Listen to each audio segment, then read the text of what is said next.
بات تو یہ ہے کہ عزیزو، انٹرنیٹ ایک آزاد، ایک کھلی فضا ہے، اور اس میں جو بھی شخص آ کر جتنی ہی دلچسپ بات کرے گا، حق کی بات نہیں ہے، تحقیق کی بات نہیں ہے، یہ ہے کہ جتنا دلچسپ ہوگا، جتنا سنسنی خیز ہوگا، تھمبنیلز جو بنائے گا، تصاویر جو اس میں لگائے گا، عنوان جو لگائے گا، شہ سرخی جو لگائے گا، جتنا سنسنی خیز ہوگا اور جتنا بلند و بالا دعوے کرے گا اور جتنا عوام پسند بات کرے گا تو اس کی، اور جتنا زیادہ کلپس بنائے گا اس کی مقبولیت بڑھ جاتی ہے، اور ایسے لوگوں کی کمی نہیں ہے انٹرنیٹ پر۔ تو یہ جناب جو مرزا صاحب ہیں، یہ ان سے ہماری ایک دفعہ ان سے گفتگو ہوا تھا کتابتاً، نہ یہ کہ مشافہتاً، کتابتاً، یعنی یہ لوگ آگے ان کا جو گروپ تھا وہ آگے پیش کر رہے تھے کسی وہابی کو ہم سے مناظرہ کرنے کے، اور وہ وہابی مناظرہ کرنے والا نہیں تھا، وہ مناظرہ سے بھاگنے کے چکر میں تھا، اور اس نے گالی دے کر، بھائی جو شخص اہل بیت علیہ السلام کو گالی دے، ہم نے شروع سے کہا ہم اس سے مناظرہ نہیں کریں گے، تو اس نے گالی دیا تو پھر اہل بیت طاہرین علیہ السلام کو، تو پھر ہم نے اس سے کہا کہ ہم آپ سے مناظرہ نہیں کرتے، تو اس کے باوجود یہ زور دے رہے تھے کہ ان سے مناظرہ کیا جائے، تو میں نے اس سے کہا کہ تو خود جو ہے،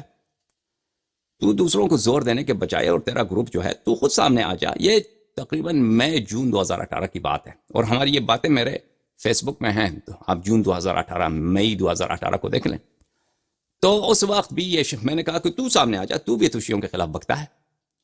تو بھی تو شیعوں کے خلاف بھونکتا ہے، تو سامنے آ جا۔ تو اس کے چیلے نے، اس چیلے کے ذریعے یہ جو ہے پیغام دیتا رہا، تو اس چیلے نے کہا کہ بھائی یہ تو مولوی نہیں ہے، تو میں نے کہا شاید، اب مجھے دقیق یاد نہیں ہے کہ میں نے کیا کہا، مولوی نہیں ہے تو بکتا کیوں ہے؟ اگر اس کے پاس تحقیق نہیں ہے، علم نہیں ہے، ایک مذہب پر اپنے موقف کا دفاع نہیں کر سکتا، تو منہ بند کرو، بات نہ کرو۔ اگر بات کرتے ہو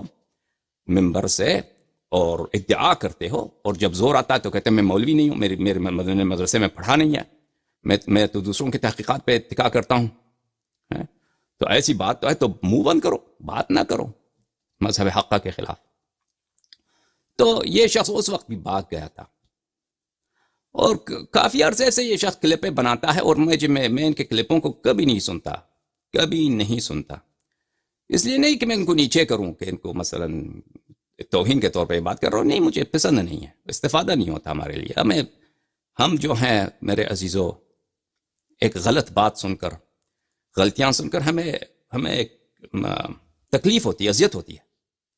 ایسے لوگوں کو جو تقریباً اگر ان کو 5 منٹ دے دینا، وہ مثلا 5 منٹ میں کتنے جملے بولے گا، وہ اس کا ہر جملے میں غلطی ہوگی یا ہر دوسرے جملے میں غلطی ہوگی، جو نہ اپنے مذہب کو جانتا ہے، نہ مخالفین کے مذہب کو جانتا ہے، اور سب کے مذہب پہ لگا ہوا ہے۔ یعنی اس کے جو کلپس ہم نے اس کے ویسے دیکھتے تو نہیں ہیں، لیکن کچھ لوگوں نے اصرار کیا کہ ان کا ایک کلپ ہے، امامت فیض نے تنقید کیا، اس کا جواب دے دو۔ ہم نے وہ کلپ دیکھا، ہر دوسرے جملے میں یا ہر جملے میں اس کی غلطی ہے، نہ شیعہ عقائد کا پتہ ہے، نہ جماعت عمریہ کا پتہ ہے، نہ اپنے سنت کا پتہ ہے اس کو، نہ اب مجھے تو یہ لگتا ہے کہ اس کو عبارت بھی نہیں پڑھنا تھا، یعنی اس کو اگر حدیث کی عبارت دینے اس کو پڑھنا نہیں آتا۔ یہ شاید میرا گمان یہی ہے کہ یہ اتکا کرتا ہے تراجم پر، ترجموں کی کتابوں پر اتکا کرتا ہے، تو اس کو اسی سے اس کو گزارا ہو جاتا ہے، سمجھ آ جاتا ہے، اور لوگوں کو کیا معلوم، عوام کو کیا معلوم، عوام انٹرنیٹ یوٹیوب میں کلپ بناتے جاؤ، ٹھیک ہے نا، چھوٹے چھوٹے کلپ، اس میں ادعا بلند و بالا کرو، جو بالخصوص جو عوام کو پسند آئے۔ اب وہ سچ ہے جھوٹ ہے، وہ اس میں بات جو ہے تحقیق ہے یا نہیں ہے، وہ اس کی اہمیت ہی نہیں۔ اہمیت یہی ہے کہ آپ کلپ زیادہ بنائیں، اس کے جو جملے ہوں، اس کے سرخیاں جو ہیں وہ سنی خیز دلچسپ ہو، اس کے آپ ویورز بڑھ جاتے ہیں۔ تو عزیزو، بات کو چھوٹی کر دیں، ہم اس شخص کے ساتھ یعنی نہ جھگڑا چاہتے ہیں، نہ کوئی گفتگو چاہتے ہیں، کیونکہ اس کو اہل نہیں سمجھتے اس بات کا کہ ہم ان کے ساتھ بات کریں۔ یہ بھائی کچھ ہے ہی نہیں۔ جب میرا اندازہ ہے کہ وہ اپنی ہی کتابوں کو نہیں پڑھ سکتا، تو میں اس سے جو کچھ سال پہلے ہم نے اس سے مناظرہ کو دعوت دیا تھا، اس کی وجہ یہ تھا کہ شیعوں کے خلاف بہت بات کر رہا تھا۔ تو ہم یہ نہیں چاہتے، اب ہمارا ارادہ بدل گیا ہے، ہم اس کا بات کے متمنی نہیں ہے کہ اس شخص کی کوئی گفتگو ہو جائے یا مناظرہ ہو جائے، کیونکہ اس کے بات کے اہل ہی نہیں سمجھتے. جماعت عمریہ میں ایسا یعنی ان کے میں نہیں سمجھتا کہ کوئی ایسا شخص پیدا بھی ہو کہ وہ ہمارے ساتھ مناظرہ کرنے کی اس کو جرأت ہو. اگر جو ایسے چھوٹے موٹے لوگ ہوتے ہیں جن کو خود پتہ نہیں ہوتا، وہ چیلنج دیتے ہیں. کبھی کبھار دعوت آتا ہے ایسے لوگوں سے، تو ہم لوگوں سے ہم بات جن لوگوں کو ہم بات کرنے کے حال نہیں سمجھتے تو لازمی بات ہے ان سے مناظرہ کرنے کے کوئی فائدہ نہیں. یہ اس کا مقصد یہ نہیں کہ اس نے مجھے مناظرہ کرنے کی کوئی دعوت دی ہے، لیکن میں جو یہ کلپ بنا رہا ہوں، یہ تقریر کر رہا ہوں، اس کی رد پر، اس کے اباطیل کو باطل کرنے کے لیے میرا مقصد یہ نہیں ہے کہ میں اس سے کوئی گفتگو کرنا چاہتا ہوں. میرا مقصد یہ ہے کہ میں روشنی ڈالوں، توضیح دوں ان مطالب کو جو یہ غلط فہمی کے بنا پر، جہالت کی بنا پر، نادانی اور کچھ غرض کے بنا پر، مرض کے بنا پر، کچھ مقاصد ہیں جو تعصب کے بنا پر ہوتے ہیں، شیعوں سے دشمنی کے بنا پر ہوتے ہیں، ظالمین سے دوستی کے، غاصبین فتح سے دوستی کے مبنا پر ان سے جو باتیں صادر ہوتی ہیں ان کا جواب دوں. تو ان کی اصل جو باتیں ہیں وہ ماخوذ ہے مولوی اسحاق سے، مولوی اسحاق مدنی سے. میرے عزیزوں، میں مولوی اسحاق کو میں کوئی محقق آدمی سمجھتا تھا. اور یہ میں جو بات کہہ رہا ہوں میرے عزیزوں، میں اس میں کوئی مجھے توہین کی نیت نہیں ہے، اور میری کوئی ایسی نیت نہیں ہے کہ میں مولوی اسحاق کو نیچے لا دوں. میں خدا جانتا ہے کہ یہ میرا عقیدہ ہے، اور میں اس بات کو حق سمجھتا ہوں، سمجھ کر کہتا ہوں کہ مجھے پہلے میں نے ان کے کچھ کلپس دیکھے تھے، کچھ تقاریر سنی تھی بہت سال پہلے. میں مولوی اسحاق کو ایک محقق آدمی سمجھتا تھا. پھر کیا ہوا کہ ان کے کوئی 8 9 10 تقاریر ہیں پنجابی زبان میں مذہب شیعہ پر. تو میں نے ان کے تقاریر کو دیکھا، سنا. پنجابی سمجھنا ہمارے لیے مشکل ہوتا ہے، لیکن وہ غور سے سننا پڑتا ہے اور تکرار کرانا ہوتا ہے. تو میں نے کچھ ان کے تقریر سنے تو خدا جانتا ہے مجھے تعجب ہوا کہ ایسے بچے گانا باتیں، ایسے بے وقوفانہ باتیں، کہ یہ اور کتنی بے انصافی کے ساتھ وہ یہ سمجھتے. اور یہ مشہور کرا دیا ان لوگوں نے، مرزا کے گروپ نے، وہ مولوی اسحاق نے ایسے شیعوں کے خلاف تقاریر کیا، ایسے تقاریر کیا کہ اس کا کوئی جواب نہیں دے سکتا. ہمیں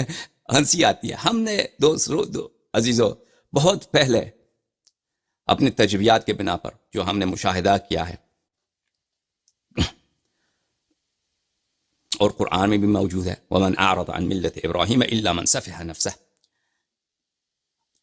ایک قاعدہ ہم نے اعلان کیا تھا بہت سال پہلے کہ یہ ہمارا قاعدہ ہے کہ جماعت مخالفین جو اپنی مذہب کا دفاع کرنا چاہتے ہیں، یعنی ابو بکر عمر کے ماننے والے، ان کے علماء محققین بہت سارے ہیں، بہت علم میں بہت آگے ہیں، ان کے علم کی کوئی ہم وہ نہیں کرتے، کوئی انکار نہیں کرتے، لیکن وہ مذہب شیعہ کے خلاف جب آتے ہیں تو ان کے پاس کوئی علم نہیں رہتا. ہم نے ایک قاعدہ تاسیس کیا تھا، اس قاعدے کہ یہ ان کے ہمارے جو مخالفین ہیں، ان کے علماء ہمارے مذہب کے خلاف جب گفتگو کرتے ہیں، استدلال کرتے ہیں، دلیل لاتے ہیں یا اپنے مذہب کی دفاع کے لیے، تو قاعدہ یہ ہے کہ ان کے مذہب کا اساس، جماعت عمریہ کی مذہب کی جو بنیاد ہے، ابو بکر و عمر کی خلافت ہے. اور یہ ابو بکر و عمر کی خلافت کی اساس جھوٹ اور کفر پر ہے. اس بات کے لیے ہمارے دلائل بہت زیادہ ہیں. یعنی مذہب عمریہ کا مذہب اساس کس بات پر ہے؟ کذب پر ہے، افتراء علی اللہ پر ہے، افتراء علی الرسول صلی اللہ علیہ وآلہ وسلم پر ہے، اور کفر باللہ اور کفر بالرسول صلی اللہ علیہ وآلہ وسلم پر ہے. اور اس کا دوام بھی اسی پر ہے. ابھی تک چلا بھی ہے نا، تو جھوٹ کے ذریعے اور کفریانہ باتیں بنانے کے لیے، کہ جب بھی ضرورت پڑے روز اول سے، یوم اول سے ان لوگوں نے کیا کیا؟ رسول اللہ صلی اللہ علیہ وسلم سے کو کیا کہا؟ یحجر حجر یحجر، الحجر یعنی الفحش بالنطق. حجر کس کو بولتے ہیں عزیزو؟ یعنی بکنا، بونکنا، جو نبی صلی اللہ علیہ وآلہ وسلم کو ان کے مجلس میں بخاری میں موجود ہے 7 مقامات پر. نبی کریم صلی اللہ علیہ وآلہ وسلم کے حیات میں، ان کے گھر میں، ان کو ایسے، یہ کفر نہیں تو کیا ہے؟ وہ خلافت لکھنے کے لیے تو جا رہے تھے رسول اللہ صلی اللہ علیہ وآلہ وسلم کرتاس پر. اس یوم سے ان کا شروع ہوا ہے. اور اس کا ادامہ، جب بھی کوئی دلیل لے کر آتے ہیں ہمارے مذہب کے خلاف، ان کو کھول کے دیکھیے تو ان کے دلیل یا تو جھوٹ پہ مبتنی ہے، اور عموماً ایسے جھوٹ پہ مبتنی ہوتی ہے کہ اس کو اگر آپ کھول کے دیکھیں ان کے دل سے انکار رسالت اور انکار قرآن نکل آ جاتا ہے. تو ان کے مذہب کا اساس بھی کس بات پر ہے؟ جھوٹ اور کفر پر. اور ان کے مذہب کا دوام بھی آج تک جو چلا آ رہا ہے اسی جھوٹی باتوں کو مشہور کراتے جاؤ، ہاں، اور کفرانہ باتوں کو مشہور کراتے جاؤ اسی بنا پہ. اور تیسرا جملہ جو ہے وہ یہ ہے کہ ان کے لیے کبھی اپنے مذہب کا دفاع اور ہمارے مذہب پہ اشکال کرنا اور نقد کرنا ممکن ہی نہیں ہے مگر اس وقت تک کہ یہ جھوٹ بولے یا کفر بکیں.